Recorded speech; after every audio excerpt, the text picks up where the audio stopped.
I'm really excited to share a brand new seed starting technique with you all. I grow a lot of sweet peas every year, and sweet peas are really tricky to get started. I find that they don't store well. Even if you store them correctly, their viability rate decreases after the first year. So, you know, every year I sow them, and I sow so many into trays, and I find that I have many empty cells. So I didn't want to do that this year because I did want to grow a lot of different varieties. So I thought I'm going to try a new technique. I've seen something like this before, not in this country or in North America at all. And I thought I'd give it a go to see if it would work. So anyways, it has, and I'm going to share it with you all today. Hi everyone, I'm Julie DeMacos, also known as the Gardening Girl, and I'm so glad that you can join me. And I'm going to turn the camera, we're going to get started, I'm going to show you this new technique, and I'm going to show you what to do with it. This here doesn't look like much. It's a cup with a plastic bag over it. What is it? So I'm going to lift the bag. The bag is my humidity dome, and I'll get back to that after. In this bag, I have 3 little quesadillas, little sushi rolls, of some seeds that I started. And if you take a look here closely, you can actually see that there are seedlings coming up. What is this technique? So sweet peas, as I mentioned, have really strange germination rates. They don't always germinate well. They're not always consistent. Sometimes they're better than others. And sadly, the seeds don't store as well as some other types of seeds. So just looking in, if you take a look here, you can kind of see how it's done. So you can see the ones that have germinated. There they are. There you see some more. I don't see any in here. Let's open up one of them. So I'm going to open up this one here. This is Sweet Pea Blue Celeste. Now I found that this one had fairly good germination rate because I did sow some like this, but I also sowed some in a seed germination test. And I'm going to post a link up above. Take a look there, and you'll see that there's a video that you can watch that shows you how to run a seed germination test. So anyways, I sowed a bunch, half the seeds in a seed germination test, and I've already potted those up. I had 4 successful ones. Not a lot, but there were some other ones that I had ran didn't have any germinated seeds. So in this baggie, I have about 11 or 12 seeds, and pretty good germination rate. So I'm going to open it up. Now it's still wet. I only watered it once. I put a little bit of water at the bottom of the cup, and I put in these little rolls. I'm going to explain what the rolls are. And I covered it with a plastic bag, and that was to maintain humidity, and which it did, definitely, because I didn't want it drying out. So now I'm going to unroll it here. First seed, nothing. Look at the second seed. The second seed has germinated. The 4th seed, the 5th seed. Do you see all these seeds? All I've done was I laid out the seeds at the top, and they're basically growing up, and they are, I'm going to turn the camera and show you. Okay, here they are. So I unrolled them, you can see what I did. So I laid out seeds at the top. They weren't touching because of the way that it rolled together, so I didn't have any touching, whereas in a seed germination test, they do touch and they grow into each other, and I find that the bag, the inside, the paper towel gets a little bit slimy over time the longer that it stays there.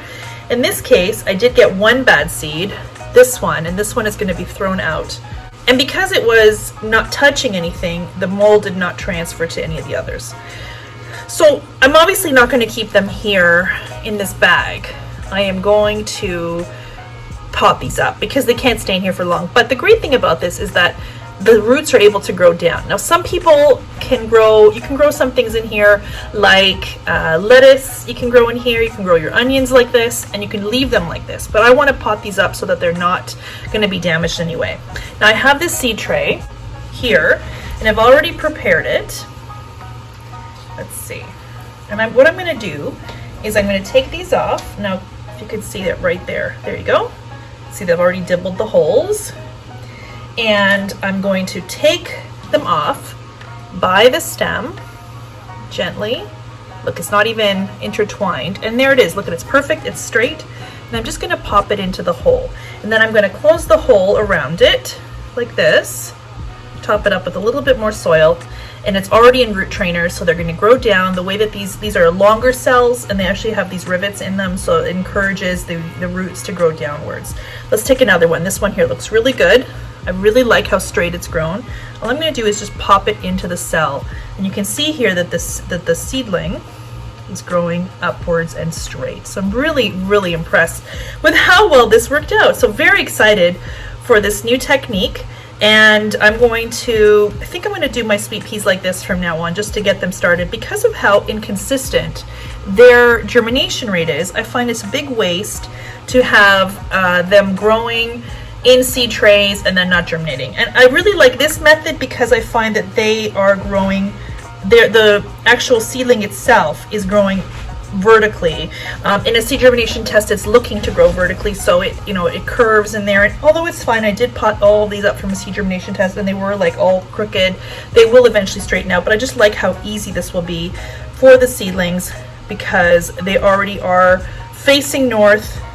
They're vertical, and they're not going to have a hard time adjusting. And then if you want to, you can take off the paper towel when you're done, and you can compost the wet and used paper towel. You can wash the bag, you can reuse it again. It's really not a big deal. I didn't open the bag, I just used the bag from the outside. Now I'm going to run another video. I'm going to film another video, and I'm going to show you how to start seeds in one of these, because it's hard to tell here. I'm just giving you the result, and then I'm going to film another video next, and I'm going to show you how to do one of these, how to sow in one of these plastic rolls with paper towel. You can also use soil instead of paper towel, and I have one of those started, and I found that it is growing as well. And really in the paper, that's another whole video, but the soil, you can leave it to grow in the soil because all the nutrients will be in there. And that's how you do it. So this is a technique that is new to me. It's something that's really interesting. It doesn't take up a lot of space because you can actually fit a lot of these little rolls in the bag. And here I have another one, and I've got 4, and one of them is actually soil. So I'm going to film a video showing you how to do this. It's really not complicated at all. And I'm watching out for them, and I'm seeing that one of them is already germinated in the soil. But I'm going to film a video explaining that. That's another video altogether. I'm just giving you the result. But anyways, I think this is a really cool technique. So just a little summary. What you do is you roll out plastic, like a bag. These are IKEA bags. You can use any other kind of plastic, or like a grocery plastic bag when you go to the grocery store. Grab like a few sheets off the roll if you want, or maybe buy a roll online. Anyways, you take off a sheet, you fold it in half, you put wet paper towel over top, or you put the wet paper towel over top, wet it, lay out the seeds at the top about 1 inch down at a spacing, roll up that roll, put a rubber band on it, stick it in a cup like this, put a little bit of water at the bottom like this much, just top it up if it needs it. And this has not needed it, it's been more than a week. And that's it. Cover it with a plastic bag in order to create like a humidity effect, like a greenhouse, and just wait for it to germinate. When it's germinated, you saw what I did. I just peeled them right off of the paper gently. They weren't even growing into the paper. It was very easy, didn't damage any of the roots. They didn't rot because they got to breathe from the top. And that's it. That's how you do it. Anyway, I hope you enjoyed my video, everyone. If you did, please give me a like, and as well, please be sure to click the subscribe button and the notification bell to be notified of all upcoming videos. Hope you're all having a great day. Hope you're enjoying spring, whichever season you're in, and I wish you all the best. Happy gardening and happy seed starting. Talk to you soon, guys. Bye for now.